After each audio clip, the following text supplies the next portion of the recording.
What's going on, Samson Strength Coach Collective listeners? On today's episode, we have a good friend of mine. We originally met at Tennessee. We'll get into all that during the episode.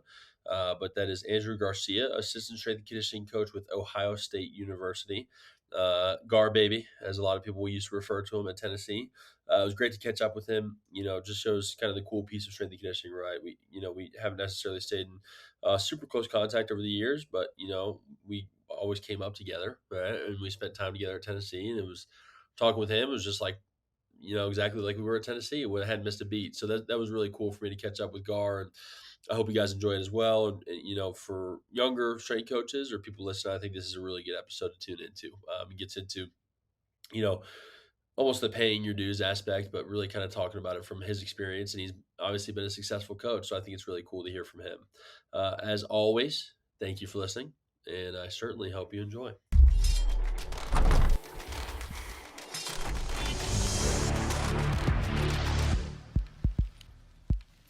Welcome to the Samson Strength Coach Collective. On today's episode, we have Andrew Garcia. Andrew Garcia is a longtime friend. We first met, it's got to be, I'm doing the mental math now, like almost like 4 or 5 years ago, right? When we originally met. And then we were at University of Tennessee together. And then obviously we'll get into his journey from there. But Gar had dance while I had cheerleading at Tennessee. So we are both national champions on the pod. Is that correct? Yeah, all of my rings so far in my career come from dance and cheer, and I cannot be prouder. Here we go, brother. Wait, hold up. There it is. Right there. Look at that. Look at that. Size 14 ring, because I never wore a ring in my life, and that thing absolutely will not fit on. It'll just slide straight off if I put it on a finger, but that's all right. But national champions, man. Tennessee is a powerhouse for the dance and cheerleading. I believe they're saying everything sport college. Everything's cool, right? It's what we got: softball, baseball, football, basketball, and cheerleading, and dance. Awesome. Well, thank you for coming on, dude. We, for our listeners, we kind of recently got reconnected over at CSCCA, and so it was awesome to see Gar again. And then that's what everybody calls him, right? I don't know. Do they call you that at Ohio State? Oh yeah, all the athletes. Okay, all right.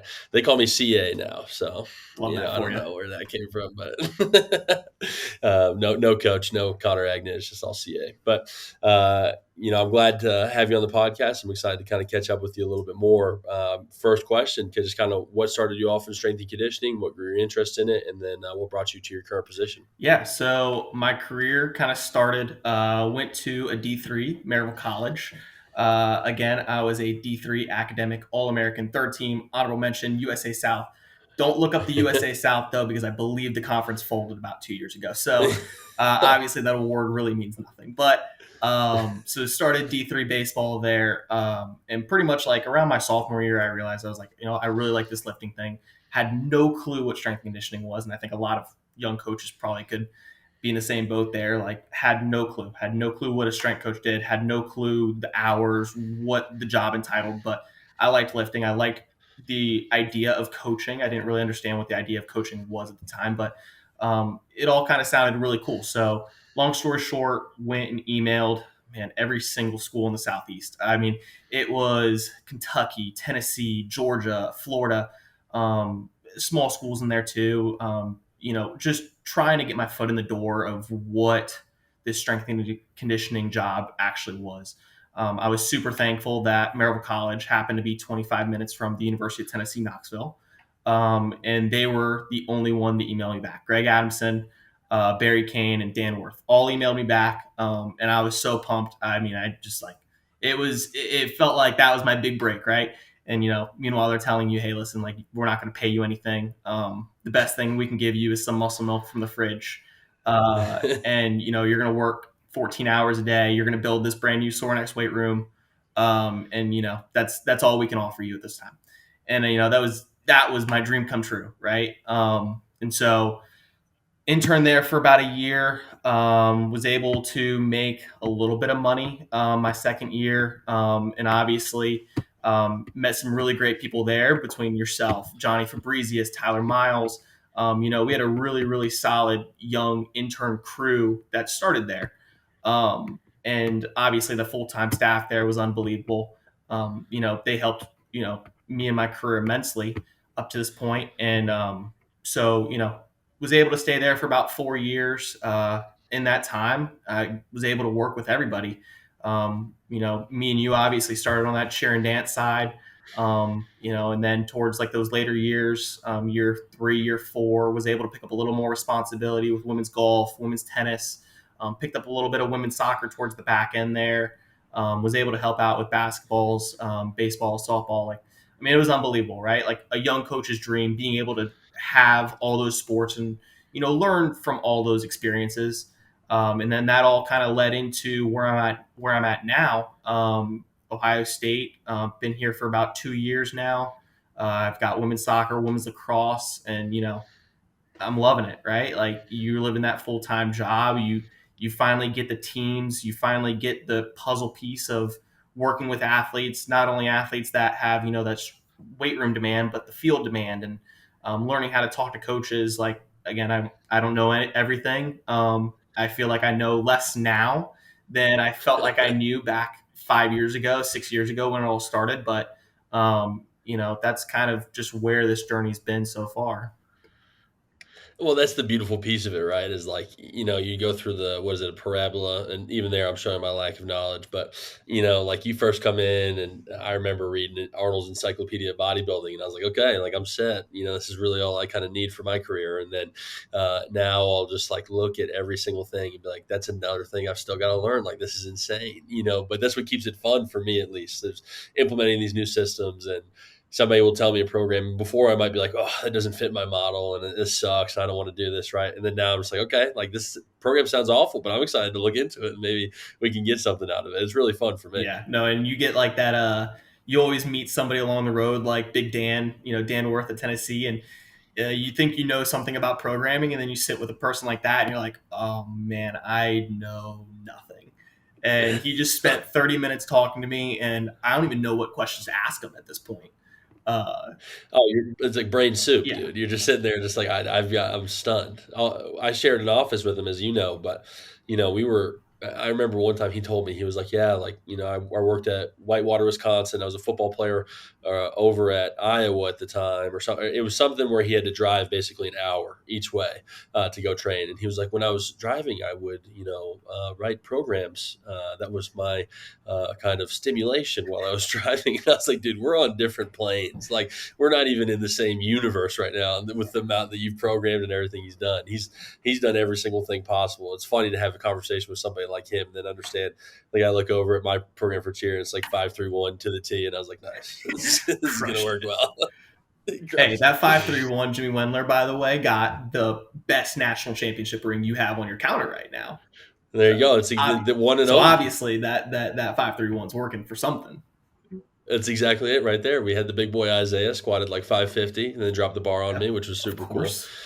Shout out Isaiah. Thank you so much. But what's really cool about Tennessee, and I was excited to talk to you about this as well too, is, I feel like when you mentioned you reached out to all these programs, is that nobody got back except for all 3 of the coaches from Tennessee. And, not to toot our own horns for us, right? But I feel like everybody who's kind of come from that intern program has been really successful. You've got, like you said, Tyler, who's now running football over at Florida, Johnny, who is crushing it with Real Salt Lake, you over at Ohio State. Like you guys make me look like the worst out of the bunch, right? And so it's really cool to be a part of that group. But I think it shows the value of a high quality internship program and a program who's willing to kind of dispel everything to their interns, because like you said, you could work with every single team, but you could also talk with each coach about it, and they would really spend the time and take the time to do it. And I think, out of all the groups I've seen, that's a group that really spends the time and cares about developing coaches and not just, having people to help kind of build a sore next weight room. Yeah, no, for sure. And I think, you hit the nail on the head, right? And there's, I can't think of a better place to have started my career. The level of understanding that they had coming in, knowing that, hey, listen, like this kid doesn't know anything, right? Like he likes to bench, he likes to squat. Realistically, like I don't think I even could have coached a bench or a squat, right? I was just telling kids like, oh, push it off your chest, push it off your chest. To have somebody like Dan Worth or Greg Adamson sit down for, 2 hours out of their day, like Dan's the director at, a Power 5 SEC school. He has no reason to sit with an intern for 45 minutes to an hour and explain Einol values or programming. Brad Roll, another great example over there. Like he's been there, done that, right? Like how many years did he spend in the NFL? Did he, he's won national championships at the University of Miami.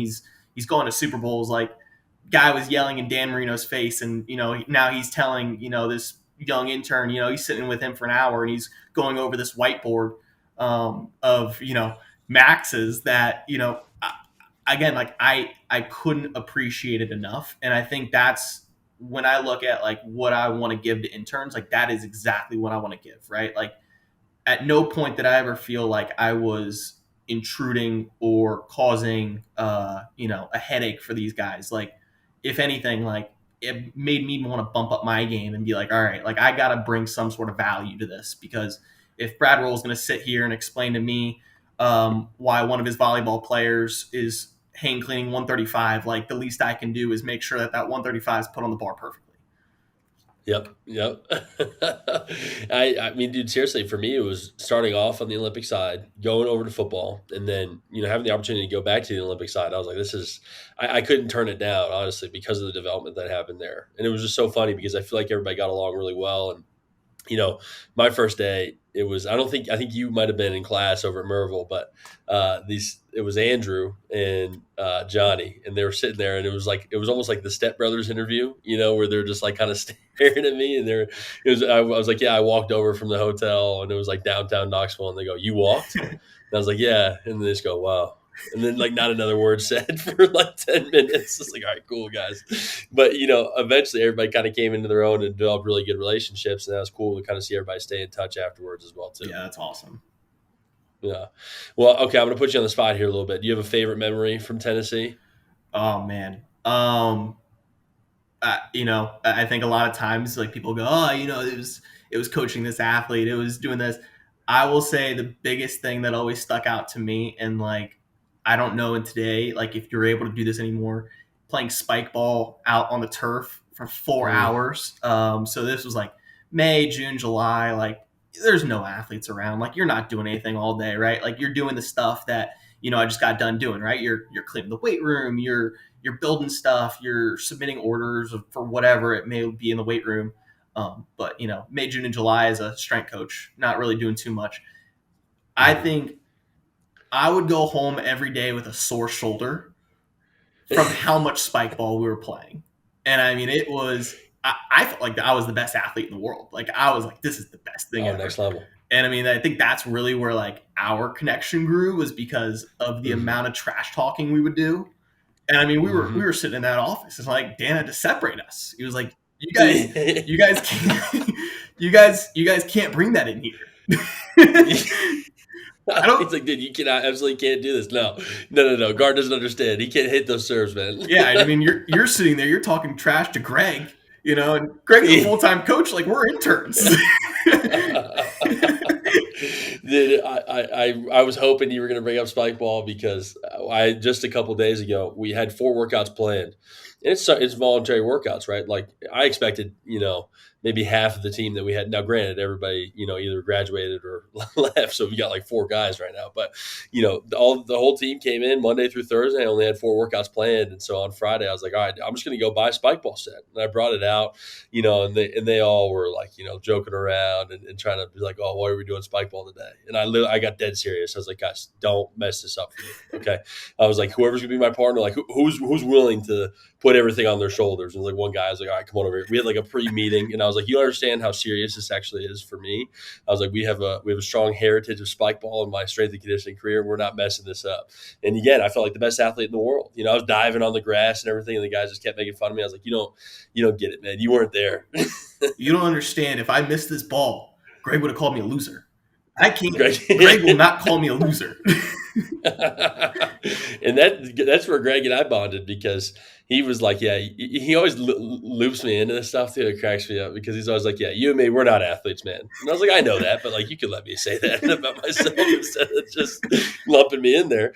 He's like, yeah, we're not athletes, so we got to trash talk. He's like, that's how we get by. And I was like, I hate that you're 100% correct right now, but you're 1,000% correct. And so it was literally just Greg and I trash talking, and then you and Johnny would play better than us. And so then it just got off. Well, and then you learn you learned who you needed to trash talk too, right? Like, you mean, Exactly. you Yep. learned, oh man, I'm in Andrew's head. Like, I am putting Monopoly stakes in this man's head, and he cannot set a serve to save his life.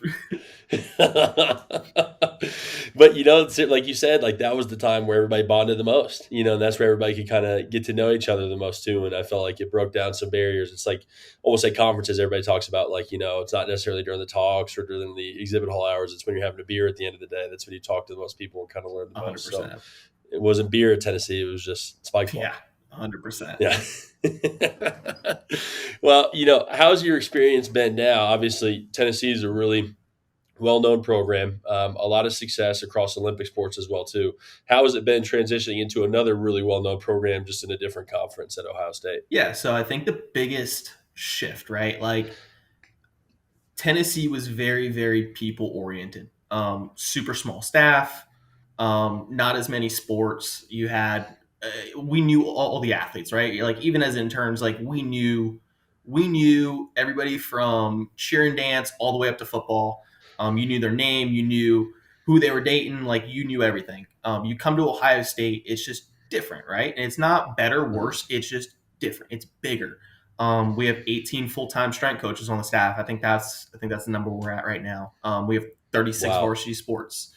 Um, and I think the biggest thing that has kind of shifted, and again, I'm not saying that Tennessee didn't have this, but at Ohio State, it is very, very, very clear, right? Like, we have, our job as a strength coach is to promote championship culture and athlete experience.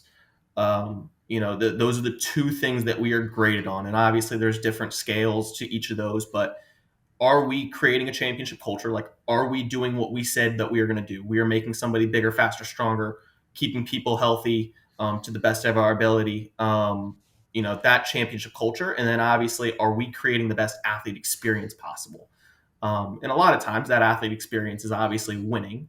But as a strength coach, you don't really have say in wins and losses. So what can we control? And a lot of times that is the weight room, that's conditioning, that's building that buy-in. So the biggest thing that I've had to kind of shift in my coaching philosophy is kind of building into that, right? Like, I was very, very people oriented at Tennessee, right? Like, did I know X's and O's? Yeah, I knew enough X's and O's that I could get by. I knew how to put a program together. I felt confident with fitness, but the biggest thing I could hang my hat on was athlete experience and building that connection with athletes. I don't think I've lost that at all, right? Like, if anything, I've built that. But now it's not just that athlete experience. It's now I need to go sit upstairs with, Coach Walker, who's been here for 25 years. She's been coaching here at Ohio State longer than I've even been alive.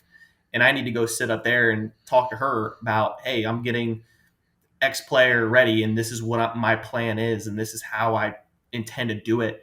And you need to be ready for those conversations, because coaches here expect to win every year. And it's not good enough just to win a Big Ten title. It's not good enough just to make the NCAA tournament. Like, you need to produce at a very, very high level. So for even our interns here, all of our staff, all the athletes, like, everyone's got a very clear picture of what is success, and what do we need to do in order to meet that success. So and I think that's the biggest staff I've ever heard It of, is massive. to be honest. Yeah. What are some of the positives of having that larger staff, and then what are some of the challenges? I think you already spoke to it a Yeah. little bit about the buy-in, or not buy-in, but seeing other coaches and developing that specific relationship like we had at Tennessee. But what were some other things that are great about it? Yeah, so obviously, like, we're not playing spike ball every day for 3 Yeah. hours. And there's obviously times where it's like, yeah, I would love to go watch a football lift. I would love to go watch a track lift, but at the end of the day, like, here in Columbus, we've got 5 different weight rooms, I believe. And we got 36 sports, but they're kind of separated out across all those weight rooms. And it's kind of, we are very, very good here about creating a culture among our strength coach staff. But obviously, like, it's so hard throughout the day to find time. Hey, can I find 30 minutes here? Can I find an hour here to go watch a football lift? Can I go find 30 minutes, an hour to go watch a swim lift? Like, it just gets hard sometimes. So I think, if there were a downside to having a staff this big, is it's almost like I'd love to go meet and talk to all these other strength coaches, but it's just hard. It's hard throughout the year. But on the other side of that, the positives, right? Like you've got such great people here to learn from. If you can dictate the time to make sure it happens, right? We are super deliberate with our goals, and that was one of the things that I really wanted to do this year. And now that I've been here about 2 years, I've had my feet are wet. I know what I need to do to succeed with my teams. Like I now want to go out and I want to see Coach Marati, an absolute legend in the strength and conditioning field. I want to see what he's doing for football, right? Like I want to go watch one of his lifts. I want to go watch how he gets the dudes fired up. I want to watch Heather Mason with women's tennis, right? Like again, absolute legend. She was Pat Summitt's strength coach for a long time. Like the amount of knowledge that is here that these people bring is just incredible. A short story, like we had our goal meetings every year. I think last year went to my supervisor, Tyler Carpenter, and I was like, he's like, so what are you going to do for continuing education? And I was like, oh, well, I'm going to watch this podcast. I'm gonna read this book. I'm gonna go to this conference. And he's like, so out of all that stuff, like, have you talked to Kevin Enschlmeyer about that? Have you talked to Claire Quibito about that? And I was like, oh no, I didn't even really think about that. He's like, well, so and so's got a good amount of ACL return to play that she's worked with, and Kevin's great with fitness. Why don't you just go ask them those questions first? I think it was one of those things where it was like a light bulb. It was like, oh, like, yeah, I don't need to go spend money on all this stuff. Like there's people here that know and have done it at a very high level for a long time. Like, why don't I use those resources more? I think that's the biggest two things that you see with the staff. But again, like it is a massive staff. Like 18 people is a huge number. But I think at the end of the day, like I don't think there is a more cohesive large staff than what is right here. Well, it's such an interesting point that you bring up because one, I think about my relationship. Right, we're a staff of two, Mhm. right? So we've got full time strength coaches. It's two full time staff members on the Olympic side, and then we've got three GAs. And so it's so interesting because I'm now even reflecting on my conversations with my director, right? And it's like I've never really asked him about training or things like that more, right? It's more just about like, oh, how's your day? It's much more of a personal relationship. When this is somebody who obviously has been very successful in the field, has spent a lot of time doing things and tried a lot of different programs. It's so funny. It's like almost like like they say, like dad lore, right? Because like he's a older guy, and so I'll talk with him, and he'll just like out of nowhere, he'll just be like, yeah, I got fired from women's basketball one time, and I was like, wait, what? I was like, first of all, you worked with women's basketball, and then how'd you get fired? And so it's so interesting to think about, okay, that's one person I've got on staff who I haven't necessarily utilized that resource. And now there's 17 that you have over at Ohio State who you can kind of tap into. And then they're going to be more willing to share, I'm sure, because you are part of that Ohio State staff. They're going to be more open and probably more honest than they would be, let's say, if I just called them up and asked them a couple questions. Yeah, I mean, I think uh, these people, like they're great people, right? Like Heather, Coach Marati, Coach Quibito, Carpenter, like these people, like these were all individuals that were directors at other schools that just essentially said like, I'm going to be like LeBron James and Dwayne Wade and just come together in Miami, right? Like they all just said, Yeah. we're all coming to Ohio State and we're gonna build a great strength staff here. They're all super open to talking and meeting other people. Again, you kind of alluded to it at the beginning of the show. Like we reconnected at CSCCA, like they love that, right? Like they love Yeah. that connection piece with other strength coaches. Like they love the networking. So if there's anybody listening to this, like they would love to meet and talk with people. I will say, like, have your questions ready, right? Like don't walk into the room with Coach Marati and with like, so like, do you like 5 sets 5, or is that like we good with that? Like I wouldn't suggest doing that, right? Like have a well thought out, question. But I mean, these people, like, they're great. They're great people. And it's just a big staff of great people. Who do you feel like you've learned the most from on staff? So I am in the Shoemaker facility, which is essentially for men's and women's lacrosse, men's and women's soccer, baseball, softball, pretty much our field sports. We got another facility for like swim and dive, track and field, and then we've got the basketball arena for the basketballs, of course, and then football. So my facility with the field sports, there's two people that have been absolutely crucial to my success here. Like no questions, hands down. It is Tyler Carpenter and Kevin Enschlmeyer, both for kind of different stuff, respectively, right? Like Kevin Enschlmeyer is technically my direct supervisor here. Just we have kind of like a weird tiered system. Again, 18 strength coaches, you gotta have tiers of like what people do. So Kevin Enschlmeyer, last year when I first got here, again, brand new, first time full time position. He sat down with me, I think, every week, right? And there was times where I was like, man, I do not want to sit with this man for an hour on a Wednesday and talk about this. But it is absolutely something that I needed in my career at that time, right? Like he sat down and he was like, what questions do you have? Like what did Coach Walker, what did Coach Bacher, what did Coach Moore, what did they ask you this week that you didn't feel like you had a good answer for? Or is there something in your training that you're looking at that you're like, I don't know how to do this, right? Like I had two field sports, and I still have two field sports that require conditioning and lifting. Lifting is great. Lifting is easy, right? There's a lot of books on lifting. You can learn how to program lifting. You can learn how to teach lifting. When I left Tennessee, I felt very confident with lifting. Conditioning is a totally different beast, right? Because you can mess some kids up quick with conditioning. And how do you layer that in with practice, and how do you layer that in with what you want in the weight room? Like those are all very hard things to do for a first time and hard to do at a high level. So, Kevin, he sat down with me once a week and he would just go through and he's like, all right, so this is what this conditioning plan looks like. If you want this goal, this is what you should probably look at. This is the books that you should read for this. Those were things that, again, at the time I was like, man, I don't want to sit for an hour with him. Like I feel like an idiot. But that was the best thing that could have happened for me from an X's and O's standpoint. For Tyler Carpenter, like he's the director of strength and conditioning here, and I believe now he is the director over sports science. So he's kind of got a dual role. Um, he had Coach Walker. So when he was an assistant here, left, became a director at the University of Pittsburgh, and then came back to be the director here. He had Coach Walker previously, right? And again, I talked before, like Coach Walker has been here longer than I have been alive. She expects a lot, right? Like she wants things done a very specific way, and it better be done right. I always like joke around, like she is the best boss because she's going to tell you if you're not doing something her way. Like she's going to tell you, like, hey, this was not done correctly. All right, cool, I'll change it. When I first got here, Tyler was like, hey, listen, I've had Coach Walker before.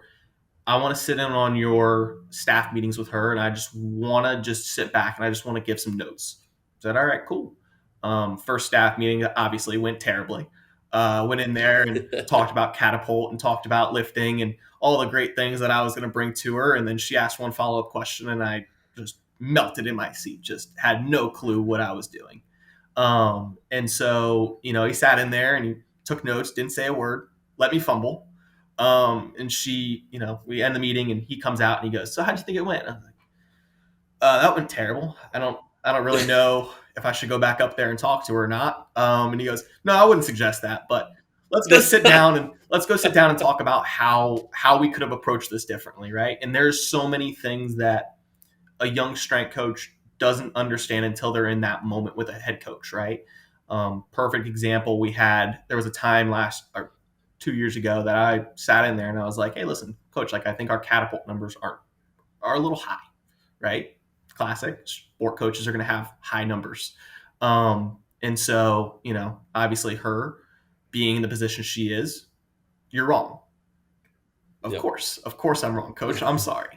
There's little lessons that he taught me. He was like, hey, listen, maybe don't bring that up in a staff meeting. Maybe don't, make sure you have your numbers correct before you go up there. Make sure you have it all printed out. Make sure you have a plan in place. Make sure you have things that you're going to take away from you, right? Like if you're saying her numbers are too high, but you're still going to do fitness, well, then just cut fitness and your numbers are fine. And maybe go have that conversation with her in her office privately, right? And those are things that, like, a young strength coach, like, that was huge for my career, because then there's been times now where it's like I feel comfortable to go talk to a sport coach because I know I've had that conversation in the past. And both of those people, Kevin and Tyler, like, they've had my back, through thick and thin here, right? Like, when there's times where it's like, hey, coach, like, I need some help talking to Coach Walker. I need some help talking to Coach Moore. What does this conversation look like? They've, again, same thing that Dan Worth had, that sit down with me for 45 minutes and just talk me through this. Help me look at the numbers. Help me see some trends that I can bring up to the coaches. Like, that's been huge for me in my career. Well, it's just so cool because it sounds like everybody's so invested in you, right? In helping to develop other coaches. And I think that's when having a good staff or good sized staff can really go right, because it is about collaboration, it is about helping each other. It's interesting, like he's saying, before you even have your first meeting, right? I want to be in there to help you out because he knows it's going to be a little tough, Yeah. right? And we've all, I think, as strength coaches, had those different conversations with sport coaches where you get asked one question, and all of a sudden it's just like, oh, that was the one thing I was hoping you weren't going to ask, and I've got nothing for you, But to hear that he's already invested and already locked in, and then knows to help you out immediately on that piece is really, really cool, and it sounds like it's just only beneficial for each coach Yeah. there. And I mean, it's not even in, again, like, I think the biggest thing that I've taken from Ohio State, right, is like, it is not just for my development that we want to have this success, right? Like, it all has to come back down for the athletes, right? Like, the better Coach Garcia is, the better Coach Agnew is, right? Like, or CA is, like, the better the athletes are going to be, right? Like, if I sit there and I do something stupid in the weight room, right? Like, I'm doing 10 sets of 10 on bench, and another staff member sees me and says, hey, that's stupid.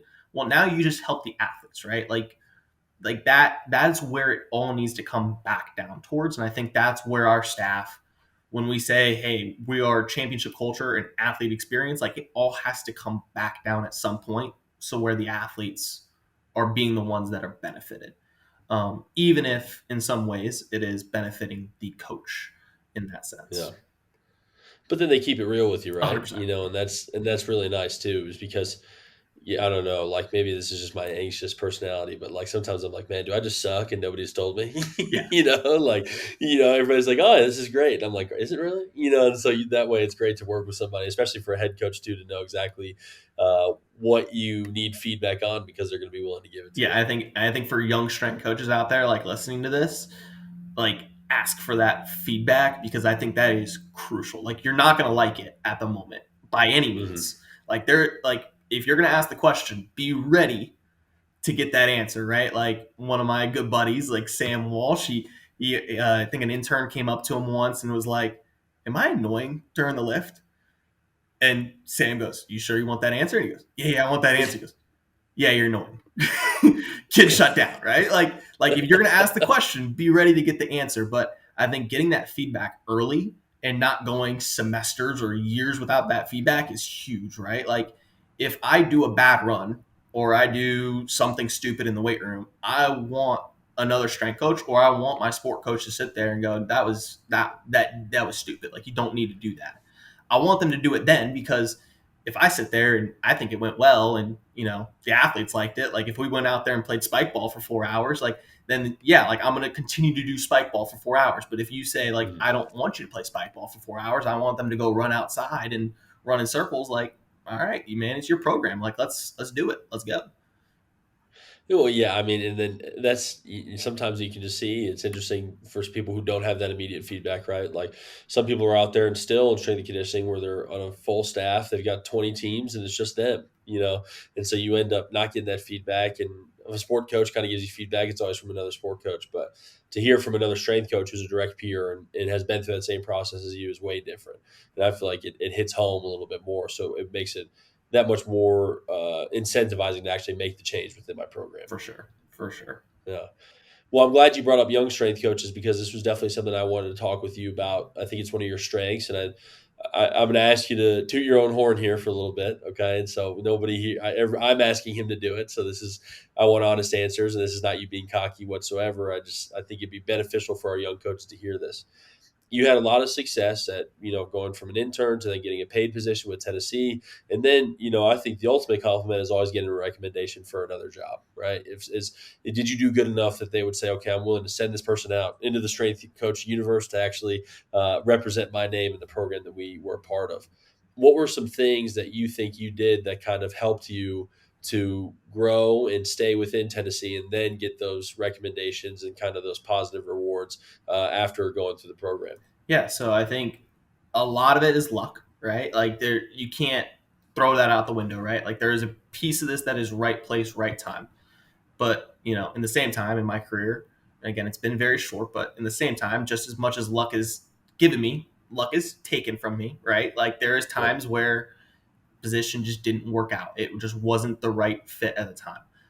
But I think for me, especially super early on in my career, and I know you were the exact same way, like we just didn't say no, right? Like we were there 24/7, right? And I know, my future wife, like she would say it too. She's like, you work too much. Like, yeah, I worked too much at Tennessee, right? Like, were we there at 4 o'clock in the morning listening to Daughtry working out? And then we had the first group at 6 o'clock and we ran through and then we went to class and then we came back and we had swimming at night. And, it was hard, right? And we didn't sleep. But at the same time, like, that experience was what we needed, what we had to have in order to grow. So I think a piece of it is just not saying no, but I think also too is creating value in the place that you are.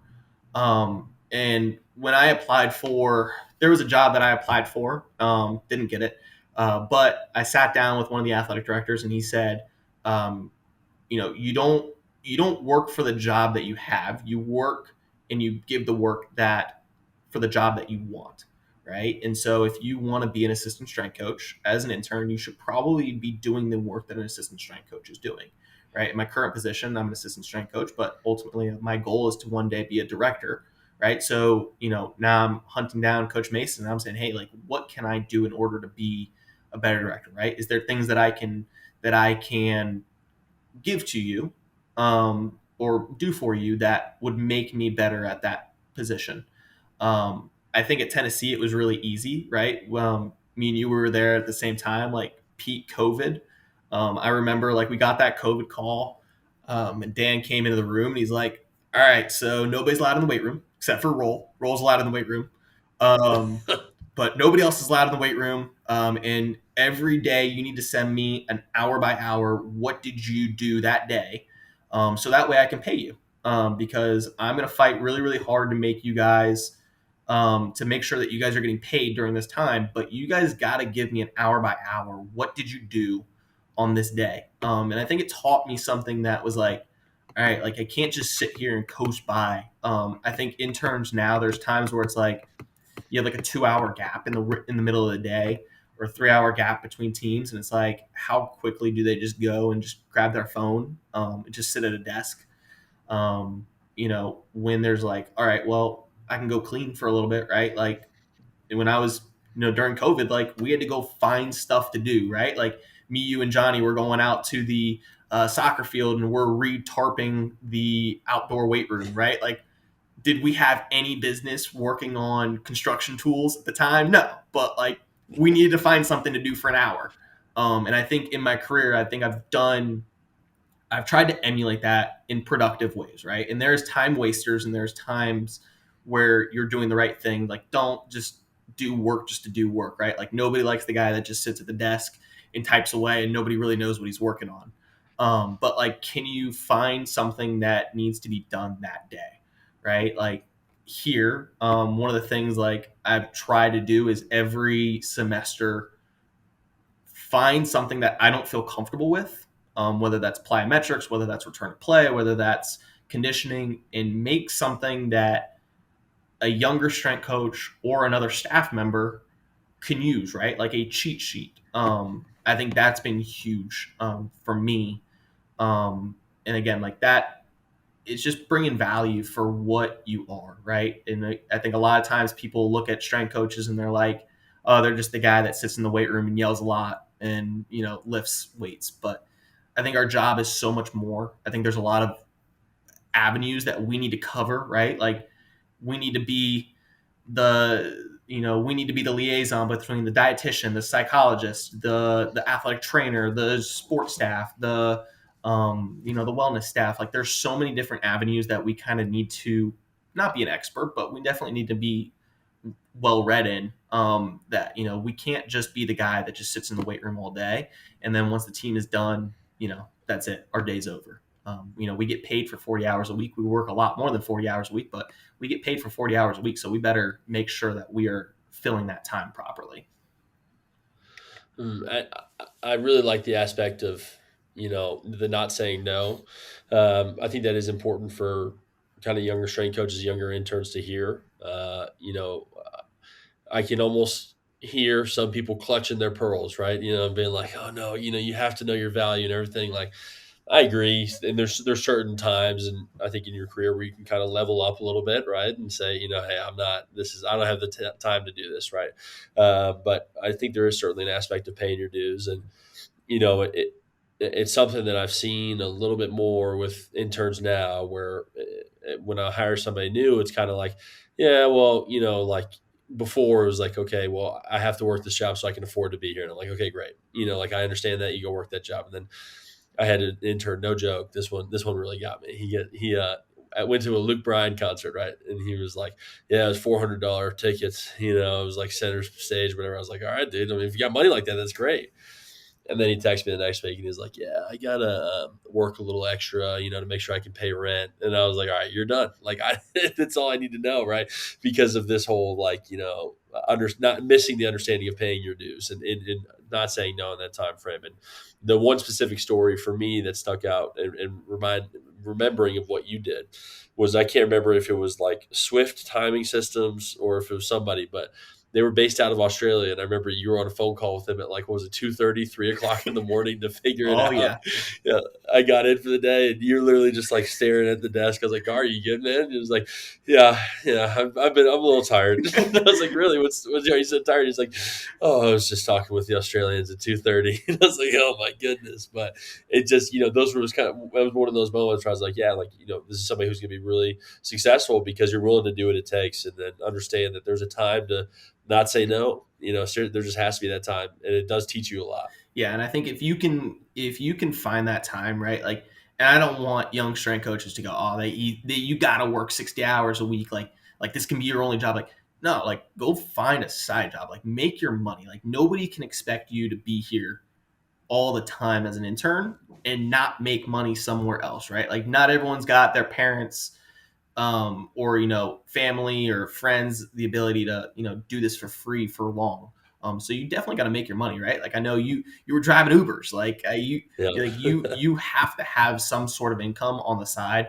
But at the same time, like don't say no just because you don't want to do it, right? Like Yeah. there's always something that can be learned from every experience, right? And like I think the biggest thing, and like me and you said it at the beginning, is like did we want to work cheer and dance at the time? Like were we sitting there, we're like, oh yeah, I could definitely work baseball, like we're good.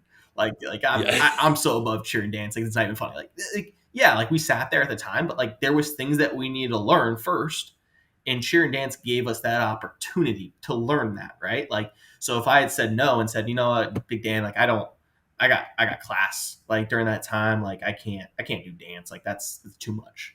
I would have never got the experience to learn how to program, right? And then later on at Tennessee, like when I was in my master's degree, that was another time where there was a lot of coaches who were out for health reasons. There was coaches who were taking other jobs, and there was times where there was just a lot of teams just kind of moving around. And I ended up with the ability to work with women's soccer, with volleyball, with swim and dive, and like these were teams that like I had to go and program for and go and run the session. Those were it was really hard, and there was a lot going on, right? Like I was in class, I was teaching classes because my GA wasn't through athletics. I had a GA through academics. And me and you, we had to take the same professor for exercise physiology, and that guy was he was a trip. And He so just triggered me. yeah, I'm sure there's some stories behind that, but like there was times where it was really really hard, and I really wanted to say no, but at the end of the day, like if I didn't have that experience with soccer, I don't think I would have gotten the job here. If I didn't have women's golf, I wouldn't have known how to program mobility or change direction or different planes of motion in order to implement that for a field sport. Like there was just things that like you had to have these steps in order to grow. And I think a lot of strength coaches, a lot of young strength coaches, they think it's, oh, well, if I do an internship for X amount of weeks or X amount of months and I just go into work every day from the time they tell me to come in and I go till the time they close and, I do that, I'm going to get a full-time job. And I don't think in today's day and age and what we are in strength and conditioning, I don't think that's possible anymore. Like you have to have something else on the table because there's just so many good strength coaches out there. That's like one of the most important things that Greg taught me. I think we've learned a lot from Greg, right? And especially how to say boom very loud. But I think one of the things that always sticks with me is when he was talking about, it was somebody when I first got there, somebody was applying for a job, and he was talking about his process and how he calls coaches, right? And so obviously he's the one who got me my job at Texas Tech, but he spoke about the fact that there's a difference between saying you should hire this person, as I had an intern before and I should hire this person and they'd be a great fit versus you have no choice but to hire this person. Like you can't not hire this person. And so I think there's different levels. And you bring up if I intern for X amount of weeks, I can have this next step. And it's like potentially, and maybe doors will open and then you can kind of interview. But sometimes that can be the difference between getting the job and not, is having somebody on the phone who's worked with you at that internship saying, hey, you have to hire this person. You have no choice but to.